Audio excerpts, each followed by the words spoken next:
নাটোর তরফ থেকে হুমকি আসার পর মাত্র 12 ঘণ্টাও পেরোয়নি, তার আগেই ভারত এমন এক জবাব দিয়েছে যা শুধু নাটোকে চুপ করিয়ে দেয়নি, বরং তাদের বোধশক্তিও ঠিক জায়গায় এনে দিয়েছে। আসলে ঘটনাটা এমন যে, নাটো প্রধান ডোনাল্ড ট্রাম্পের সঙ্গে কথাবার্তার সময় সরাসরি ভারত, চীন এবং ব্রাজিলের নাম করে হুমকি দেন যে, যদি এই দেশগুলোর মধ্যে কেউ রাশিয়া থেকে পণ্য কেনে বা রাশিয়াকে পণ্য বিক্রি করে, তাহলে তাদের বিরুদ্ধে 100% সেকেন্ডারি স্যাংশনস আরোপ করা হবে। অর্থাৎ এই নিষেধাজ্ঞার ফলে হয়তো পশ্চিমা দেশগুলো ভারতসহ অন্যান্য দেশের পণ্য কেনা বন্ধ করে দিত বা রাশিয়া ও ভারতের মধ্যে যে কোনো আমদানি রপ্তানিতে বাধা সৃষ্টি করত। কিন্তু নাটোর এই হুমকির পর ভারতের অবস্থানই পাল্টে গেছে। কেননা এখন খবর আসছে, ভারত নাটোকে তাদের ভাষাতেই এমনভাবে পাল্টা হিট ব্যাক করেছে যে তাতে নাটোকে শুধু তাদের আসল জায়গা দেখিয়ে দেওয়া হয়নি, বরং ভারত ডাবল স্ট্যান্ডার্ডের প্রসঙ্গ তুলে তাদের নিজের ভাষাতেই হুমকি দিয়ে দিয়েছে। এই প্রতিক্রিয়ার ফলে শুধু নাটো নয়, আমেরিকার মধ্যেও তীব্র আলোড়ন ছড়িয়ে পড়েছে। তাহলে প্রশ্ন হল, রাশিয়াকে কেন্দ্র করে ভারত, চীন ও ব্রাজিল ঠিক কী পথ বেছে নিচ্ছে? তারা কেন রাশিয়ার পাশে দাঁড়িয়ে আছে এবং তারা কিভাবে নাটোকে সরাসরি সতর্কবার্তা দিয়ে দিয়েছে? এই পুরো বিষয়টি ভালোভাবে বোঝা যাবে এই ভিডিওতে। তবে তার আগে অনুরোধ করছি, ভিডিওটি যদি ভালো লাগে তাহলে একটি লাইক দিয়ে দিন ও চ্যানেলটি সাবস্ক্রাইব করে ফেলুন। আপনার এতে 1 সেকেন্ড সময় লাগবে, কিন্তু আমাদের জন্য এটি একটি অনেক বড় সহায়তা হয়ে উঠবে। আসলে যদি পুরো বিষয়টিকে বিশ্লেষণ করে দেখা যায়, তাহলে বোঝা যাবে নাটো একটি 32 দেশের সামরিক জোট, যেটা গড়ে উঠেছে আমেরিকার নেতৃত্বে এবং যা মূলত আমেরিকার স্বার্থ রক্ষার জন্যই তৈরি করা হয়েছে। এটি বিশ্বের সবচেয়ে শক্তিশালী সামরিক সংগঠন হিসেবে বিবেচিত হয়। আর এই জোট মূলত রাশিয়া ও ইউক্রেনের চলমান যুদ্ধকে কেন্দ্র করে সক্রিয় হয়েছে। গত 3 বছর ধরে এই যুদ্ধে পর্দার আড়ালে ইউক্রেনকে অস্ত্র সরবরাহ করে সাহায্য করে আসছে নাটো দেশগুলো। কারণ তাদের উদ্দেশ্য একটাই, যুদ্ধ শেষে যেন ইউক্রেন জয়ী হয় এবং রাশিয়া পরাজয় মেনে নেয়। এই লক্ষ্যেই পশ্চিমা দেশগুলো মিলে রাশিয়ার উপর নানা ধরনের নিষেধাজ্ঞা আরোপ করেছে, যেন রাশিয়ার অর্থনীতি দুর্বল হয়ে পড়ে এবং তারা যুদ্ধ চালিয়ে যেতে না পারে। কিন্তু বাস্তব চিত্র সম্পূর্ণ উল্টো। কারণ রাশিয়ার সঙ্গে যে সমস্ত ব্রিক্স দেশগুলো আছে, তারা এখনও রাশিয়ার সঙ্গে বাণিজ্য চালিয়ে যাচ্ছে। আর এই দেশগুলোর মধ্যে ভারত, চীন ও ব্রাজিল হল সবচেয়ে বড় অংশীদার। এখানে একটা বিষয় পরিষ্কার হয়ে যাচ্ছে, যদিও রাশিয়াকে সুইফট পেমেন্ট সিস্টেম এবং মার্কিন ডলার নির্ভর আর্থিক লেনদেন থেকে বাদ দেওয়া হয়েছে, তবুও রাশিয়া স্থানীয় মুদ্রায় লেনদেন চালিয়ে ব্যবসা চালিয়ে যাচ্ছে। যার ফলে রাশিয়ার অর্থনৈতিক কাঠামো এখনও ভেঙে পড়েনি এবং তারা যুদ্ধক্ষেত্রে ইউক্রেনকে সমান্তালে মোকাবিলা করতে সক্ষম হচ্ছে। এই কারণেই সরাসরি প্রাইমারি স্যাংশন দিয়েও যখন কাজ হয়নি, তখন নাটোসহ পশ্চিমা দেশগুলো এখন সেকেন্ডারি স্যাংশন আরোপ করার পরিকল্পনায় নেমেছে। অর্থাৎ যারা রাশিয়ার সঙ্গে ব্যবসা করবে তাদের উপরও নিষেধাজ্ঞা চাপানোর কৌশল নিয়েছে তারা। কিন্তু ভারত এখন সেই পরিকল্পনাকেও সরাসরি চ্যালেঞ্জ ছুড়ে দিয়েছে এবং এর মাধ্যমে গোটা আন্তর্জাতিক রাজনীতিতে এক নতুন উত্তেজনার সূচনা করেছে।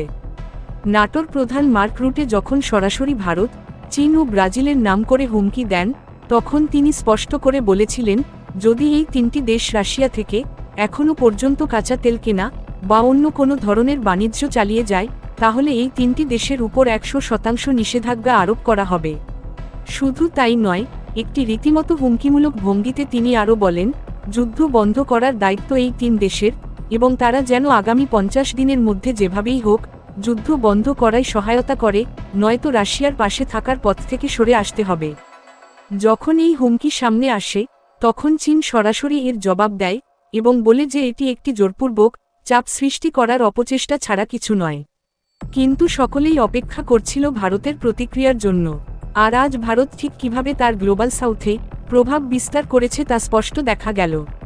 কারণ নাটোর এই হুমকি আসার 12 ঘণ্টাও পুরোপুরি পেরোয়নি, তার আগেই ভারত ও চীনের পথ অনুসরণ করে একদম কড়া ভাষায় প্রতিক্রিয়া দেয় এবং নাটো প্রধানের বক্তব্যের কড়া বিরোধিতা করে।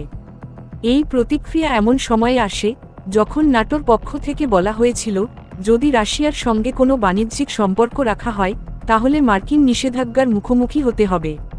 এই প্রসঙ্গে ভারত সাফ জানিয়ে দেয় যে, নাটো একটি সামরিক জোট, কোনো আন্তর্জাতিক আদালত নয়, যে কিনা ভারত বা এরকম কোনো সার্বভৌম দেশের উপর হুকুম চাপানোর চেষ্টা করবে।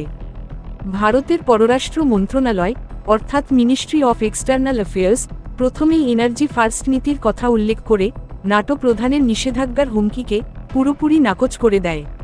এরপর ভারতের পক্ষ থেকে তাদের এই বক্তব্যকে ডাবল স্ট্যান্ডার্ড বলে কটাক্ষ করা হয়।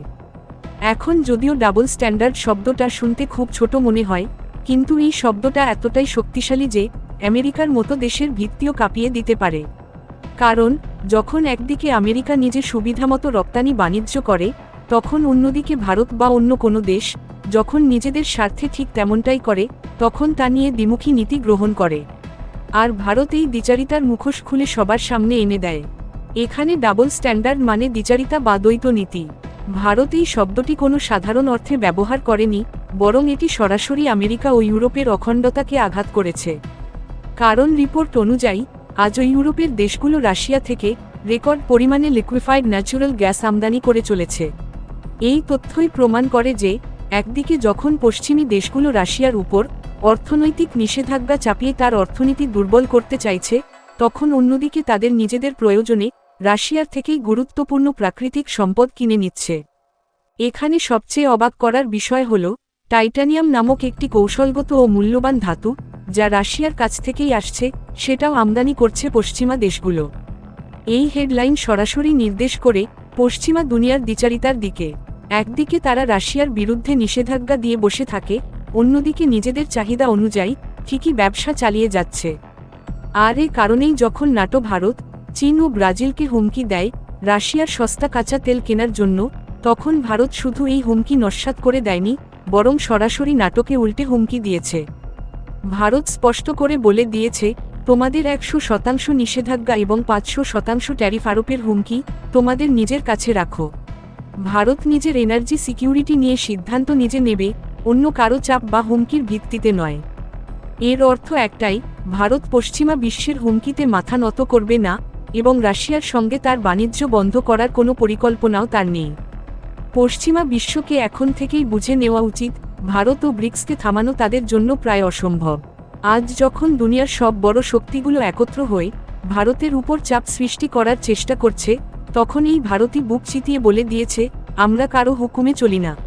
আমাদের নীতি, আমাদের পথ, আমাদের সিদ্ধান্ত সবই আমাদের জনগণের জন্য, আমাদের দেশের জন্য।